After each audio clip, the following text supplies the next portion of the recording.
Hey guys, welcome back to my channel. तो आज के इस वीडियो में मैं आपको एक्सप्लेन करने वाली हूँ 2024 में ही मराठी मूवी फूलवंती। तो चलिए विदाउट वेस्टिंग टाइम मूवी का एक्सप्लेनेशन स्टार्ट करते हैं। तो मूवी स्टार्ट होती है एक सूबेदार से जो अपनी बेटी की शादी फिक्स कर रहा था। सब कुछ अच्छे से चल रहा था, तभी उनका समधी उनके सामने एक शर्त रखता है। वो चाहता था कि शादी में फूलवंती का डांस हो। अब ये सुनकर सभी लोग काफी हैरान थे, क्योंकि फूलवंती एक बहुत ही फेमस डांसर थी, तो वो किसी सूबेदार की शादी में क्यों नाचेगी। बट यहाँ पर सूबेदार ने वचन दिया था कि वो जो भी शर्त रखेंगे उसे पूरी करेंगे, जिसकी वजह से अब उन्हें किसी भी हालत में फूलवंती को यहाँ पर लाना था।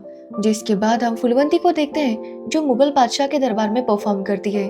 उसका डांस देखकर बादशाह काफी खुश होता है और उसे एक ऑफर देता है। वो चाहता था कि फूलवंती हमेशा उनके महल में ही रहे और उनके लिए ही परफॉर्म करे। बट फूलवंती कहती है कि वो एक आर्टिस्ट है और इसलिए वो अपनी कला को एक जगह बांध कर नहीं रख सकती, इसलिए वो बादशाह को मना कर देती है। अब बादशाह भी जब फूलवंती की ये बात सुनता है तो वो उससे काफी इम्प्रेस हो जाता है और फूलवंती से कहता है कि वो जहाँ पर भी जाएगी उसकी रक्षा के लिए वो हमेशा अवेलेबल रहेगा। जो सुनकर फूलवंती भी काफी खुश होती है। जिसके बाद हम वही सूबेदार को देखते हैं जो फूलवंती से मिलने आता है और उसे रिक्वेस्ट करता है कि वो उनकी शादी में आकर परफॉर्म करे। अब फूलवंती वैसे तो मना कर देती है, बट जब उसे पता चलता है कि सूबेदार पुणे से आए हैं तो वो उनसे कहती है कि वो एक बार शनिवार वाड़ा में परफॉर्म करना चाहती है।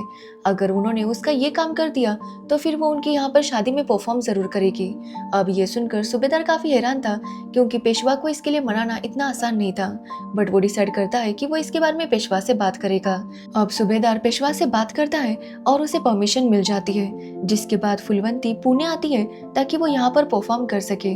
जब वो पालकी से वहाँ पर आ रही थी तभी दूसरी तरफ से एक दूसरी पालकी जा रही थी, जिसकी वजह से फूलवंती की पालकी को रोका जाता है। ये देखकर फूलवंती काफी हैरान थी कि आखिर ऐसा कौन जा रहा है जिसकी वजह से उसकी पालकी को रोका गया है। तब फूलवंती को पता चलता है कि ये शास्त्री जी की पालकी है और शास्त्री जी कोई मामूली इंसान नहीं है, वो यहाँ के सबसे बड़े स्कॉलर हैं और इस बार वो काफी बड़ा कंपटीशन जीत कर आए थे। अब ये देखकर फूलवंती काफी गुस्सा हो जाती है और शास्त्री जी को देखने लगती है। अब शास्त्री जी भी उसे देखते हैं और इग्नोर करके चले जाते हैं। ये देखकर तो फूलवंती का ईगो और ज्यादा हर्ट हो जाता है कि आखिर उसे ऐसे कोई इग्नोर कैसे कर सकता है। अब ऐसे ही 10 दिन बीत जाते हैं, पर फूलवंती अभी भी उस बात को भुला नहीं पा रही थी। वो बार बार पंत से यही पूछती कि आखिर उसे शनिवार वाड़ा में परफॉर्म करने का मौका कब मिलेगा और क्या वहाँ पर शास्त्री जी होंगे। जिस पर पंत कहता है कि शास्त्री जी को डांस वगैरह में इंटरेस्ट नहीं है, इसलिए हो सकता है कि उस दिन वो वहाँ पर ना हो। साथ ही वो उसे बताता है कि शास्त्री जी बहुत ही धार्मिक इंसान है, वो बहुत ही स्कॉलर है और उनका घर भी बहुत ही आलीशान है। जिसके बाद फूलवंती पंत से कहती है कि उसे मस्तानी महल देखना है। अब वो उसे मस्तानी महल दिखाने ले जाते हैं, जहाँ पर फूलवंती उस महल को काफ़ी अच्छे से देखने लगती है। एक्चुअली वो मस्तानी को बहुत ज़्यादा मानती थी और उनकी तरह एक महान डांसर बनना चाहती थी। उन्हें ऐसा लगता है कि मस्तानी की आत्मा वहीं पर है और वो वहाँ पर उन्हें महसूस करने लगती है। जिसके बाद फाइनली वो दिन आ जाता है जब फूलवंती शनिवार वाड़ा में परफॉर्म करने वाली थी। वहाँ पर जब शास्त्री जी आते हैं तो सब लोग उन्हें बधाई देने लगते हैं, क्योंकि शास्त्री जी ने एक बहुत बड़ा कंपटीशन जीता था। जिसके बाद वहाँ पर फूलवंती का डांस शुरू होने वाला था और ये सुनने के बाद शास्त्री जी वहाँ से जाने लगते हैं। पर फूलवंती सरस्वती वंदना से स्टार्ट करती है, जिसकी वजह से शास्त्री जी वहाँ पर रुक जाते हैं। जिसके बाद फूलवंती डांस करने लगती है और सभी लोग उसका डांस देखकर काफ़ी खुश थे। तो वही फूलवंती की नज़र बस शास्त्री जी पर थी। तभी वो देखती है कि शास्त्री जी नाना साहब के कान में कुछ बोलते हैं और ये देखकर वो काफी गुस्सा हो जाती है और पेशवा से कहती है कि उनके महल में उसकी इंसल्ट हुई है। वो कहती है कि उसकी इंसल्ट शास्त्री जी ने की है। जो सुनकर सभी लोग काफी हैरान थे, क्योंकि शास्त्री जी ने तो अब तक फूलवंती से कुछ कहा भी नहीं था। जिस पर फूलवंती कहती है कि उन्होंने नाना साहब के कान में कहा था कि फूलवंती एक बेताल वेश्या है। अब ये सुनकर सभी लोग काफी हैरान थे, क्योंकि शास्त्री जैसा स्कॉलर आखिर ऐसी कैसे बात कर सकता है। अब नाना साहब से जब पूछा जाता है तो वो कहते हैं कि ऐसा उन्होंने कुछ भी नहीं कहा, बट यहाँ पर शास्त्री जी एक्सेप्ट कर लेते हैं कि उन्होंने ऐसा कहा था। जो सुनकर सभी लोग काफी हैरान थे। यहाँ पर फूलवंती कहती है कि वो एक आर्टिस्ट है और अपना आर्ट परफॉर्म कर रही थी। जिस तरह की इंसल्ट उसकी यहाँ पर हुई है ऐसे अभी तक किसी ने भी नहीं की। वो कहती है कि वो एक आर्टिस्ट है और अपनी कला की इंसल्ट वो सह नहीं सकती, इसलिए वो कहती है कि शास्त्री जी को सजा होनी चाहिए। अब यहाँ पर पेशवा उससे पूछते हैं कि आखिर फूलवंती चाहती क्या है। तो फूलवंती कहती है कि वो चाहती है कि एक कंपटीशन हो, जिसमें अगर फूलवंती हार गई तो वो हमेशा के लिए शास्त्री जी की गुलाम बनकर रहेगी, और अगर वो जीत गई तो शास्त्री जी को घुंघरू पहनकर पूरे शहर में घूमना होगा। अब ये सुनने के बाद सभी लोग फुलवंती पर चिल्लाने लगते हैं। बट यहाँ पर शास्त्री जी इस चैलेंज को एक्सेप्ट कर लेते हैं। उनकी एक शर्त थी कि वो म्यूजिक बजाएंगे और फुलवंती को उसके ऊपर डांस करना होगा। अब इस बारे में जब शास्त्री जी की वाइफ लक्ष्मी को पता चलता है तो वो काफ़ी टेंशन में आ जाती है, क्योंकि अगर शास्त्री जी हार गए तो उनकी बहुत ज़्यादा बेइज्जती होगी, और अगर वो जीत गए तो एक पराई औरत उनके घर में गुलाम बनकर आएगी, और इसी वजह से वो काफ़ी टेंशन में थी। साथ ही उन्हें इस बात का भी टेंशन था क्योंकि शास्त्री जी को म्यूजिक का म भी नहीं आता था।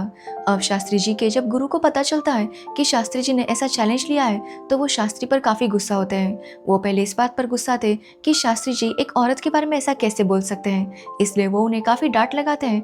बट वो नहीं चाहते थे कि शास्त्री जी हारे, इसलिए वो वहाँ पर एक गुरु को लेकर आए थे ताकि वो शास्त्री जी को म्यूजिक सिखा सके, और शास्त्री जी भी म्यूजिक सीखने में लग जाते हैं। तो वही हम फुलवंती को देखते हैं जिसके पास भी उसकी गुरु माँ आ जाती है, और वो फुलवंती से कहती है कि वो शास्त्री जी को हल्के में ना ले, क्योंकि भले उन्हें म्यूजिक नहीं आता बट वो बहुत बड़े स्कॉलर हैं, इसलिए वो कोई ना कोई रास्ता ढूंढ लेंगे। इसलिए वो फुलवंती से कहती है कि वो भी अपनी प्रैक्टिस कंटिन्यू रखे। बट फुलवंती को पूरा कॉन्फिडेंस था कि वो शास्त्री जी को हराएगी। जिसके बाद हम शास्त्री जी को देखते हैं जो लगातार प्रैक्टिस कर रहे थे। तो वही उनकी वाइफ लक्ष्मी काफ़ी ज़्यादा टेंशन में थी, क्योंकि उन्हें डर था कि कहीं शास्त्री जी फुलवंती की तरफ अट्रैक्ट ना हो जाए, और उसका ये डर सही साबित होता है जब शास्त्री जी एक दिन लक्ष्मी को लक्ष्मी कहकर नहीं बल्कि फुलवंती कहकर बुलाते हैं, और इसी वजह से वो और ज़रा टेंशन में आ जाती है। तो वही शास्त्री जी भी समझ गए थे कि उन्होंने कितनी बड़ी गलती की है, और इस वजह से वो भी पूरी तरह से काँप रहे थे। जो देखकर लक्ष्मी उनके पास आती है और उनसे कहती है कि वो जो भी करे वो सोच समझ कर करे, क्योंकि उनका एक फैसला उनकी जिंदगी बदल देगा। अब फाइनली कंपटीशन का दिन आ जाता है और सभी लोग शनिवार वाड़ा आ जाते हैं, जहाँ पर शास्त्री जी अपना म्यूजिक शुरू करते हैं, और ये सुनकर सभी लोग काफ़ी हैरान थे, क्योंकि उन्होंने कभी नहीं सोचा था कि शास्त्री जी इतने कम टाइम में इतना अच्छा म्यूजिक बजा पाएंगे। अब ये सुनकर तो फुलवंती भी काफ़ी हैरान थी, जिसके बाद फुलवंती उस म्यूजिक पर परफॉर्म करने लगती है, और यहाँ हम देख पाते हैं कि फुलवंती का ध्यान अपने डांस पर कम और शास्त्री जी पर ज़्यादा था, जिसकी वजह से वो गलती करती है, और ये देखकर सब लोग चिल्लाने लगते हैं कि शास्त्री जी जीत गए। अब फुलवंती भी यहाँ पर अपनी हार को एक्सेप्ट कर लेती है और शास्त्री जी से कहती है कि उसे लगा था कि वो ये कंपटीशन आसानी से जीत जाएगी, बट अब वो समझ चुकी है कि वो शास्त्री जी के साथ मुकाबला नहीं कर सकती, इसलिए वो अपनी हार को एक्सेप्ट करती है और लाइफ टाइम वो अब उनकी सेविका बनकर रहेगी। अब ये सुनने के बाद शास्त्री जी कहते हैं कि वो ऐसा नहीं कर सकते, बट फुलवंती कहती है कि शर्त के मुताबिक उसे उनकी सेविका बनकर ही रहना होगा, और वो इसके लिए पूरी तरह से तैयार है। अब पेशवा जी भी इसके लिए मान जाते हैं, जिसके बाद शास्त्री जी अपने घर जाते हैं, जहाँ पर उनकी वाइफ लक्ष्मी ये जानकर काफ़ी खुश थी कि शास्त्री जी जीत चुके हैं। वो आरती लेकर उनकी आरती उतारने के लिए आती है, तो शास्त्री जी उन्हें कहते हैं कि उन्हें एक इम्पॉर्टेंट काम करना है। ये बोलकर वो वहाँ से निकल जाते हैं। अब ये देखकर लक्ष्मी को काफ़ी बुरा लगता है, जिसके बाद वो यही सोचने लगती है कि आखिर आगे क्या होगा।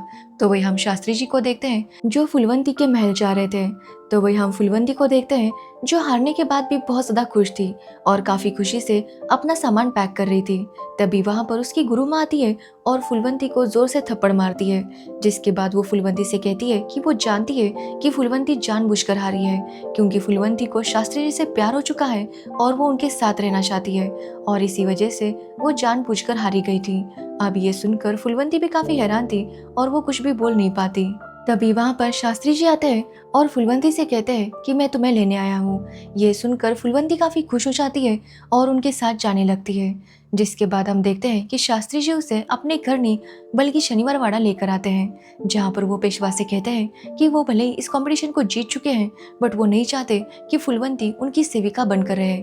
वो कहते हैं कि फुलवंती एक बहुत ही अच्छी आर्टिस्ट है, लेकिन उसे अपने आर्ट पर बहुत ज़्यादा घमंड था, और इसी वजह से उस दिन शास्त्री जी ने नाना साहब के कान में ऐसा कहा था, क्योंकि वो जानते थे कि फुलवंती कितनी घमंडी है और वो उसका घमंड तोड़ना चाहते थे। बट वो फुलवंती से माफ़ी मांगते हैं कि उन्हें ऐसा नहीं करना चाहिए था। इसलिए वो फुलवंती से कहते हैं कि वो जानते हैं कि भले ही वो इस कंपटीशन को जीत चुके हैं, बट वो नहीं चाहते कि फुलवंती उनके साथ रहे। वो चाहते हैं कि फुलवंती अपने डांस पर फोकस करे। अब ये सब सुनने के बाद फुलवंती शास्त्री जी से और ज़्यादा इम्प्रेस हो जाती है और कहती है कि वो तो उनके साथ ही रहेगी। अब शास्त्री जी मना कर रहे थे, बट शायद फुलवंती नहीं जानती थी कि नो मीन्स नो, और इसी वजह से वो पागलों की तरह शास्त्री जी के पीछे पड़ जाती है कि वो लाइफ टाइम उनकी सेविका बनकर रहना चाहती है। अब फुलवंती की ये जिद देखकर शास्त्री जी समझ जाते हैं कि फुलवंती उनकी बात नहीं सुनेगी और इसी वजह से वो फुलवंती से कहते हैं कि वो उनके घर आ सकती है, कल वो उनके घर आ जाए और उनके साथ रहे। अब ये सुनने के बाद फुलवंती के खुशी का ठिकाना नहीं था। वो अगले दिन काफी अच्छे से तैयार होकर शास्त्री जी के घर आ जाती है। हालांकि सभी लोग उसे समझा रहे थे कि शास्त्री जी उसे माफ कर चुके हैं, तो फुलवंती को वहां जाने की क्या जरूरत है और सेविका बनकर रहने की क्या जरूरत है। बट फुलवंती किसी की भी बात नहीं सुनती और शास्त्री जी के घर आ जाती है। बट वहां का नजारा देखकर वो काफी ज्यादा हैरान थी, क्योंकि वहां पर ना ही शास्त्री जी थे और ना ही उनके घर वालों में से कोई। तभी वहां पर शास्त्री जी का एक नौकर आता है जो फुलवंती को शास्त्री जी की चिट्ठी देता है, जो पढ़कर फुलवंती और ज्यादा हैरान हो जाती है। यहाँ पर उसे पता चलता है कि शास्त्री जी अपनी फैमिली के साथ यहाँ से जा चुके हैं। शास्त्री जी ने लेटर में लिखा था कि उन्होंने अपना घर फुलवंती के नाम कर दिया है, क्योंकि फुलवंती चाहती थी कि वो लाइफ टाइम उनके घर में उनकी सेवा करते हुए रहे, इसलिए उन्होंने अपना घर फुलवंती को दे दिया था। और वो कहते हैं कि वो फुलवंती के साथ उस घर में नहीं रह सकते थे, क्योंकि वो अपनी वाइफ लक्ष्मी के साथ कोई अन्याय नहीं कर सकते थे, और ये उनका शास्त्र कहता है और वो अपने शास्त्र को हर हाल में फॉलो करते हैं। इसलिए वो फुलवंती से कहते हैं कि वो एक अच्छी डांसर है और अपनी कला पर फोकस करे। अब ये देखकर फुलवंती समझ जाती है कि कहीं ना कहीं शास्त्री जी भी उसे पसंद करते थे, क्योंकि अगर ऐसा नहीं होता तो वो इतना बड़ा कदम नहीं उठाते। जिसके बाद हम शास्त्री जी को देखते हैं जो अपनी वाइफ लक्ष्मी के साथ कहीं दूर जा रहे थे। रास्ते में लक्ष्मी शास्त्री जी से पूछती है कि क्या वो फुलवंती को पसंद करने लगे थे। अब शास्त्री जी इसका जवाब दे ही रहे थे कि लक्ष्मी उन्हें रोक देती है, क्योंकि शास्त्री जी हमेशा सच बोलते हैं और लक्ष्मी जानती थी कि शास्त्री जी फुलवंती को पसंद करने लगे थे और वो इस बार भी झूठ नहीं बोल पाएंगे, वो उसे सच बता देंगे। और इसी वजह से लक्ष्मी उन्हें रोकती है, जिसके बाद वो दोनों वहां से हमेशा के लिए निकल जाते हैं। तो वही हम फुलवंती को देखते हैं जो काफी ज्यादा उदास थी, बट वो ये समझ जाती है कि उसने कितने अच्छे आदमी से प्यार किया है। वो कहती है कि भले ही वो शास्त्री जी के साथ नहीं रह सकती, बट उसकी आत्मा हमेशा के लिए शास्त्री जी की हो चुकी है। ये बोलकर वो वहाँ पर डांस करने लगती है और इसी के साथ ये मूवी एंड हो जाती है। तो ये थी फुलवंती मूवी की स्टोरी। अगर आपको इस मूवी की स्टोरी और मेरा एक्सप्लेनेशन पसंद आया हो तो वीडियो को लाइक कमेंट शेयर जरूर करना और मेरे चैनल को सब्सक्राइब करना बिल्कुल मत भूलना। Thanks for watching video.